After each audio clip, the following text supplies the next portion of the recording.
వాళ్ళు చేసుకుంటున్నారు కదా, మేము ప్రశాంతంగా ప్రసాదం చేసుకుని మాకేం కొత్త కాదు. మేము 20 రోజుల నుంచి తిరుగుతున్నాం. బ్రహ్మారెడ్డి ఆ రోజు మా ఇంటి దగ్గరకు వచ్చిండు, సరే వాళ్ళు ప్రసారం వాళ్ళు చేసుకుంటున్నాం. తారీఖెట్లు కూడా తన్ని వచ్చిండు.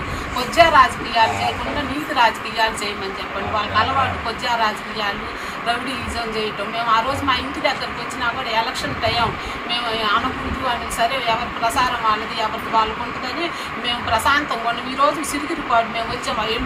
ఏ ఊరైనా వెళ్తాం, సిరిగిరిపాటు మేము ప్రశాంతంగా చేసుకుంటాం. ఊళ్ళో వాళ్ళని అడగమనండి, మేము ఏమన్నా గొడవ చేసామా, మేము వెళ్ళిన ఇంటికి వాళ్ళు తీసుకెళ్ళిన ఇళ్ళకి వెళ్ళి మేము ఫ్యాన్ గుర్తుకు ఓటేయండి అమ్మా అని అడుగుతున్నాం. మేము అంతకు తప్పితే మేమేం ఏమన్నా గొడవలు చేసామా? మా పక్కన వచ్చిన వాళ్ళు వాళ్ళని ఏమన్నా వాళ్ళ ఊళ్ళో వాళ్ళని ఒక మాట అన్నారేమో కనుక్కోమనండి. పోలీసులు వైఎస్ఆర్ పార్టీ వాళ్ళకి అండగా ఉంటున్నారు. ఇప్పుడు ఎస్పీ సమాధానం చెప్పాలా? ఇప్పుడు ఎస్ఐకి కూడా దెబ్బలు జరిగినాయి కదా, మేము అంతకుముందు వైఎస్ఆర్ వాళ్ళు పోలీసులు అండగా ఉంటున్నారు. ఇప్పుడు సమాధానం చెప్పాలి, ఎవరు గొడవ చేసింది, ఎవరు చేసిందని.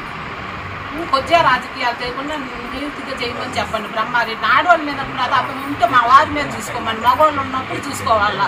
వాళ్ళు కొద్దిగా రాజకీయాలు ఆడవాళ్ళ మీద ఎగబడి కొట్టడం ఏంటి అసలు? మేము ఇన్ని రోజుల నుంచి ఇన్ని ఊర్లలో వెళ్తున్నా చూడండి, ఏ ఊర్లోనైనా ఒక్క గొడవ ఏంటన్నా అన్నా కూడా మేము పట్టించుకో. అనంతరమ్మ మనం ఓటు అడగడానికి వచ్చిన వాళ్ళు సరే అనుకుంటాం, నువ్వు గమ్మును రాని, మేము వెళ్ళకుండా గమ్మును వచ్చేస్తాం. నేను సిరిగిరిపాటు అంత వాళ్ళకి అంత గొప్ప, మాకు రారా మాచెల్ల రారా, వాళ్ళు మాచెల్లో తిరగరా, వాళ్ళదేనా సిరిగిరిపాడు, మాకు లేరా? నీతికి చేయమని చెప్పండి బ్రహ్మారెడ్డికి. వాళ్ళకి మట్టలు చేసే అలవాటు, ఆడవాళ్ళ మీద ఎగబట్టం చేయటం వాళ్ళకి అలవాటు.